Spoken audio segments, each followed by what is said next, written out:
my first solo load as a truck driver.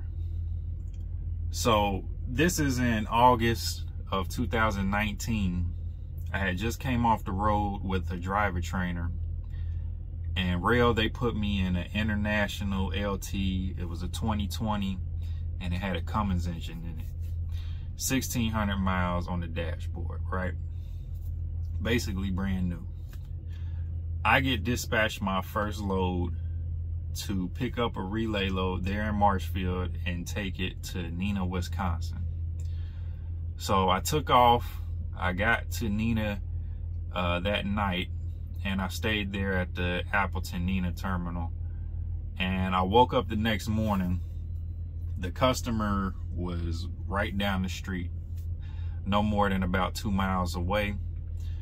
I can't remember exactly what I had on me. I remember I had a curtain side trailer, and I might have had some lumber on me or some type of wood product, but I can't exactly remember.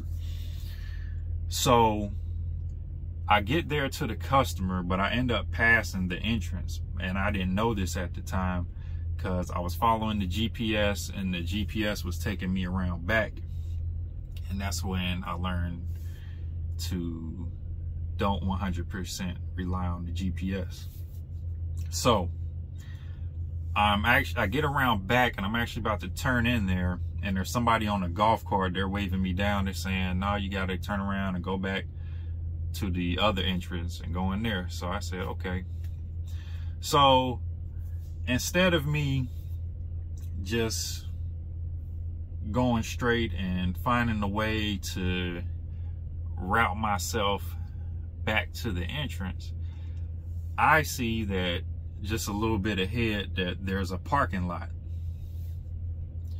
So I pull into the parking lot. I barely squeeze in there. It's a little bitty parking lot, and it's meant for the people who want to use the walking trail that was there. So I pull in there, barely got enough room, and I say to myself, I'm just gonna go ahead and whip it back around. That way I don't have to, you know, find another way. You know, that way this will be the quicker way. You know, I can get right back there. It's just right, you know, not too far away from me. I just passed it. All I gotta do is turn around and make a right, and I'll be right back where I was supposed to be. So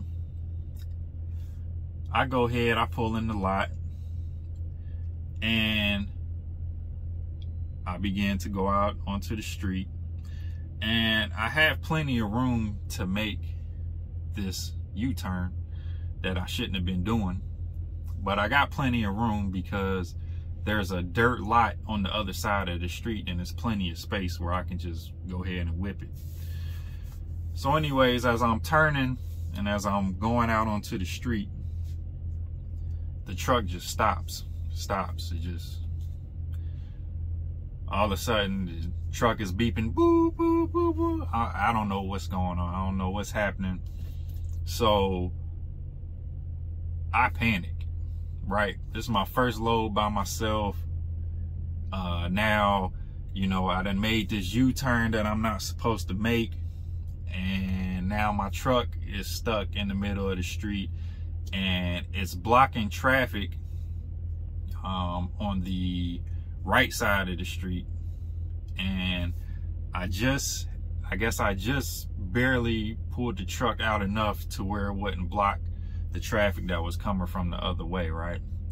So I got one side of the road blocked, and then the traffic on the other side, they're having to kind of go off the road, and then, you know, just to get around me. So I'm panicking. I don't know what to do. I get out the truck to check to see what was going on. I start looking under the truck, trying to see if there was any lines disconnected.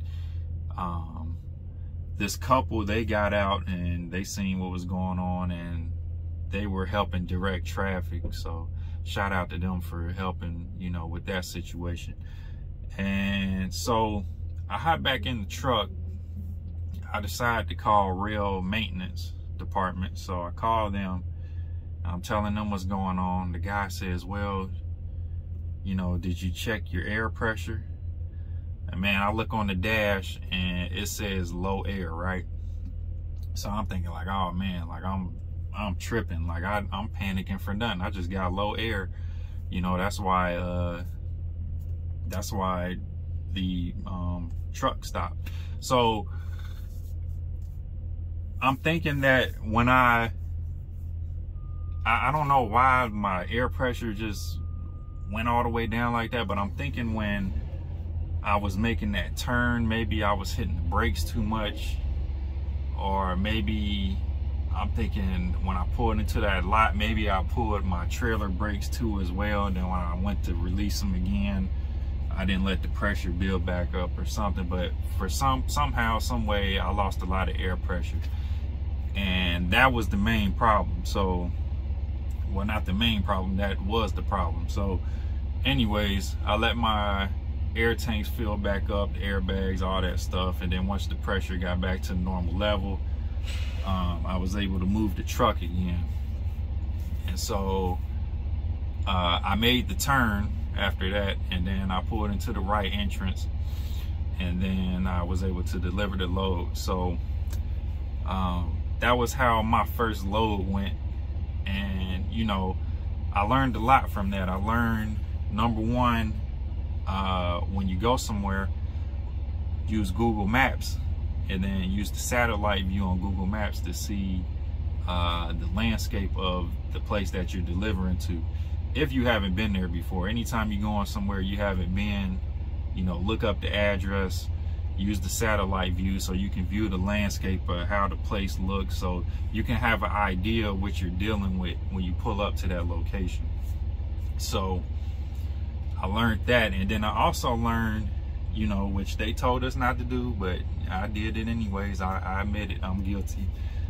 You know, you never make a U-turn. If you got to reroute yourself and lose some time, you just got to do it, and you got to take that loss, because you know, I could have been in a much worse situation. You know, if things didn't go the way they went, you know, I could have messed myself up. So, you know, you don't ever try to make a U-turn. You probably seen trucks before off in the ditch somewhere because they're trying to make a U-turn. Not necessarily saying every time you see a truck in the ditch that's what happens, but sometimes that's what it is. You know, you might be trying to make a U-turn, and then, you know, your trailer, back of your trailer gets stuck down in the ditch somewhere and you can't get it out. So I learned never to do that. And yeah, so that was how my first load went. Just wanted to share that experience with y'all. I told y'all I would be telling these stories. So I got another one for y'all next week. But yeah, appreciate everybody. Thanks to all the subscribers. Thanks to all the people that watch my videos. Thanks to all the people that leave comments. Thanks to all the people that like my videos. I appreciate everybody. This new company I'm with, they're pretty solid. You know, they're a smaller company, but for the size of the company, they're pretty solid. I definitely see this company growing a lot in the next year, like, you know, next I say, you know, next 5 years or something. This company will be, I feel like they're going to be further ahead than they are right now. They're constantly growing. I think they've only been around since 2012, I believe. So and you can tell they've grown a lot since then. So you know, I'm really enjoying it here. They've been getting me home every weekend. That's the main thing. So you know, not too I'm not disappointed with the move I made. So, but once again, I want to thank everybody for watching, and I'll see y'all in the next video. Peace.